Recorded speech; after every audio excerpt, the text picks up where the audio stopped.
What's up, guys?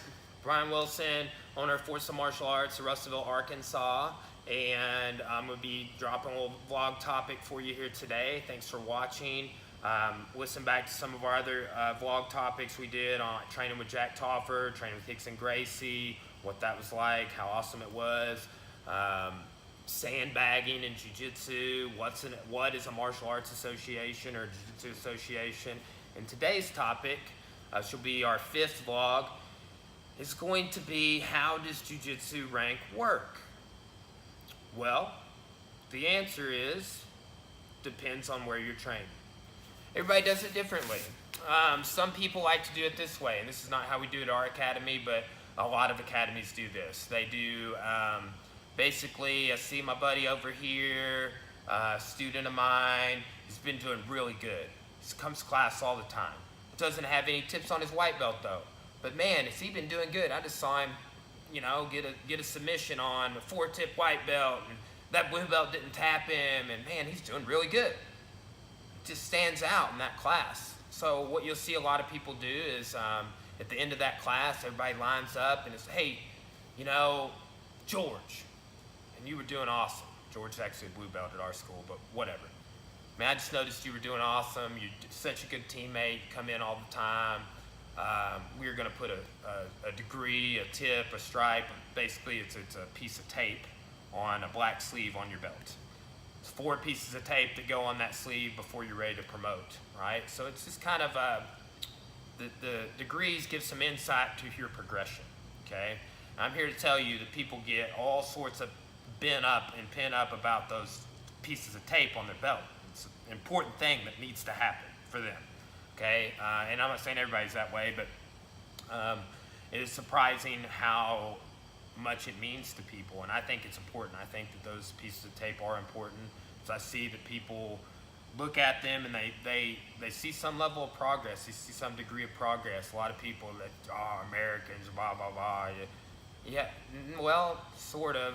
Jigoro Kano is the guy who came up with that idea, and he was Japanese and invented judo, so whatever. Anyway, Jiu-Jitsu Rank is sort of loosely based, and Jiu-Jitsu in and of itself derives from judo, which derived from Japanese Jiu-Jitsu, which came out of Japan. I mentioned judo, Jigoro Kano. He was, one of the pioneers to say, we're going to come up with these different colored belts. And those belts are going to allow me to look at you and say, hey, you know this. George knows this because he's got this belt. And it became a tradition that grew out from there and made it over into like pretty much most of your modern martial arts systems. We do belting for all of our programs except for boxing. So, you get taekwondo, karate, same thing. Jiu-Jitsu belts go as follows on our system. For youth, we have white, gray, yellow, orange, green. So green is as high as you go till you turn 16. That's how we do it. It's pretty much how most people do it. Some people do a green belted adult. We do not. Then it goes blue, purple, brown, black for adults. Or if you're an adult, you're over 18 or you're 16 or whatever, you start out white belt, you're going to go from white to blue. Right, so white, blue, purple, brown, black, or you got white, gray, yellow, orange, green. So that's kind of the progression for the juvenile ranks. So that, some academies, they see the person's doing good and they strap their belt, or they give them a new belt, they promote them. Another way that academies do it is they have a formal testing. Formal testing is, hey, you got these list of moves, got to know these moves for this upcoming event. Blue belt has to know these 27 moves, and there's a clearly delineated, like, these are the moves you got to know. Here's the thing, guys. I've been only in martial arts academy since 2012. I've been training since 2006, and this is my life. Like, I do it every day, and I've done it every day, and competed, and done private lessons, gone to seminars, done all these things. And it's not always that simple. Not everybody will benefit from laboring under the set structure of these moves, and you must perform these moves in this order. It doesn't always work that way for everyone, right? I also teach some history on the side. I said to some of my colleagues the other day, it's like, Look, if I haven't shown up, if I haven't done this before I've shown up to class and been able to teach to everyone there, the people that learn auditorily, the people that learn from seeing things, from seeing and hearing a combination, or I can give a comparison, analogy, a metaphor, and it just reasons with their mind and logic behind it, or they're just getting out there and drilling and putting their hands on it, or just it makes a bigger picture sense to them, like existentially. If I haven't come to class prepared to teach in that way, no matter what I'm teaching as a teacher, as a coach, an instructor, I haven't done my job, right? And a curriculum, Dan Insano said this, and I heard him say it somewhat recently, and it just really struck a chord with me. It's like, curriculums cannot be static. The art changes. Like, if you get stuck in a static pattern of doing things, you'll stagnate, you'll get stale. So we're always updating what we do. We're always refining. We're always looking for a better path. How can I do a submission where they can't escape? So we're constantly evolving, and that can't be a set list of moves that never changes. Are there fundamentals? Yes. Do I want people to know the fundamentals? Yes. Do I teach the fundamentals every class? Hell yes. Okay? But I'm also teaching stuff that's not good for self-defense, maybe. It might be as more of a sport move, but I try and teach holistically jiu-jitsu for everyone. Okay?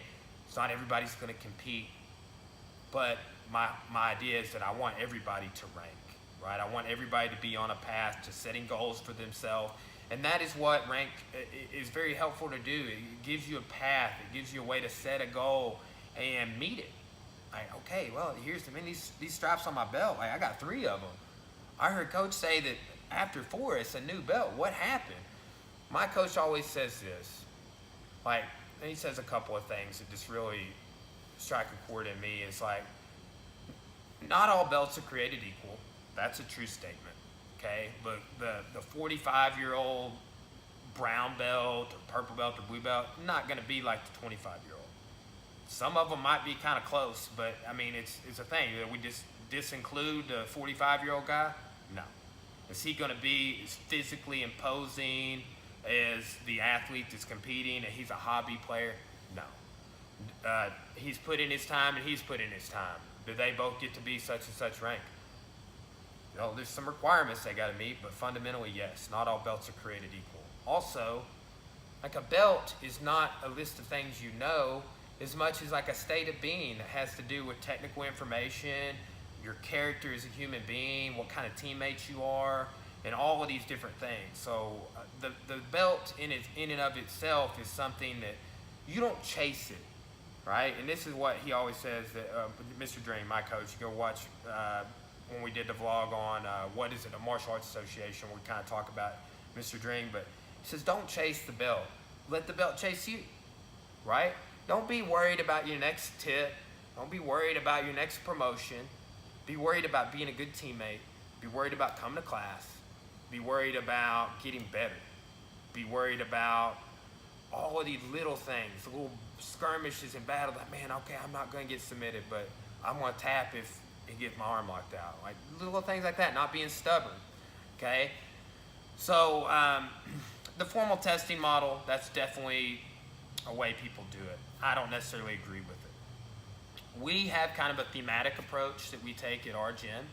And so basically, we've just recently been working on leg locks with everybody in all classes, gi and no gi. Takedowns to leg locks, finishes, setups, combinations, you name it. Before that, we're doing side mount escapes, back takes. You can look at some of the playlists on our YouTube channel and you'll see most recently what we've been doing, okay? So we have a thematic approach. We provide some YouTube videos and stuff, but we're not really doing a static curriculum for really any of our programs. It's more like a theme, and we update that theme based off of reception and what people struggled with and didn't struggle with and so on. But we do what's called a rank review.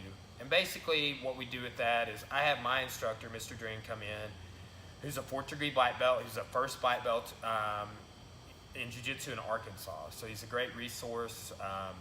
He's been doing Jiu-Jitsu for many, many years. I think he got his black belt in 2001, if I'm not mistaken, but it could have been before that. So Mr. Green comes in, and I kind of talk with him ahead of time, and I'm talking to him all the time, tell him what we've been working on, and he comes in, and it's the rank reviews that we do. They're kind of like a testing seminar hybrid. We say rank review. Is it a promotion event? Sort of. People are going to probably get promoted. People are going to get tips on their belt, stripes, and whatnot. But it's more of this. Like, we are not trying to get people to come to the rank review to get rank. What we're trying to get people to come to the rank reviews for, and we do rank reviews for gi and no gi currently, so we can offer the no gi crossover ranks for people just doing that program, or people that want to go compete in a fight to win or an IBJJF, what have you. So we basically take our rank reviews, and it's a review of our ranks. What do you know? Show us what you know. Higher ranks are going to teach some moves. We have lower ranks, or just different ranks, lead certain parts of the event, like warm up, right? We'll take the themes we've been working on, and we will review those.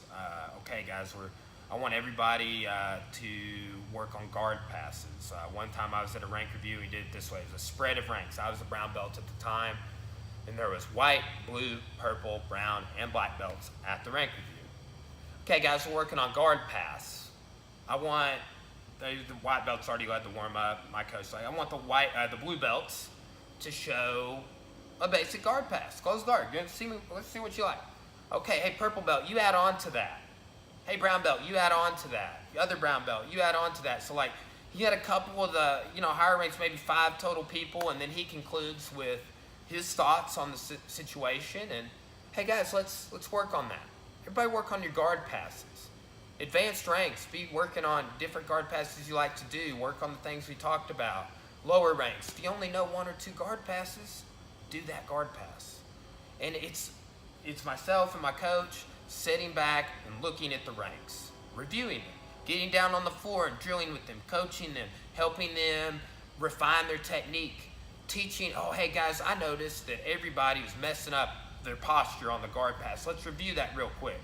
So they get to like learn a little bit. So it's student led, but it's instructor led. It's seminar, but it's kind of like a formal event, but not quite a testing.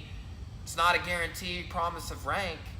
It's a review of all of the ranks in the school, what they need to be working on. It's an event that provides feedback, and it's such a positive event for our academy. We haven't always done them. Rank used to be just this random thing, like, hey, you go to a seminar, or maybe an instructor comes to your school and you might get a tip on your belt, you might get a new belt. There was no path, right?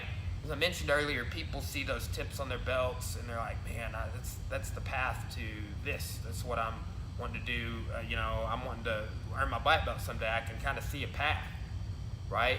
I think that's important. Not everybody thinks that is important. Some people are elitist, anti-rank, all this. Americans in rank, I don't care. You do it however you want. I'm telling you how we do it. I'm telling you why I like the way we do it. And you know what? If you own a martial arts academy, you're probably going to do it your way or do it the way your coach likes. This is a way that our association and myself and my coaching staff have come together and agreed upon, and we do these events biannually in our school. So we have 2 events in our school, but we have all the schools in the association have these events. So if you can't come to one at my school, we'll take you on down the road to get looked at, right? Because you need feedback. We do our MMA testings in a very similar way.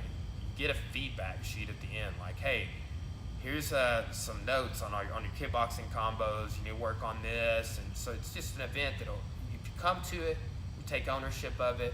The rank review is designed to help you progress, to help you see a progression, to help you get better, okay?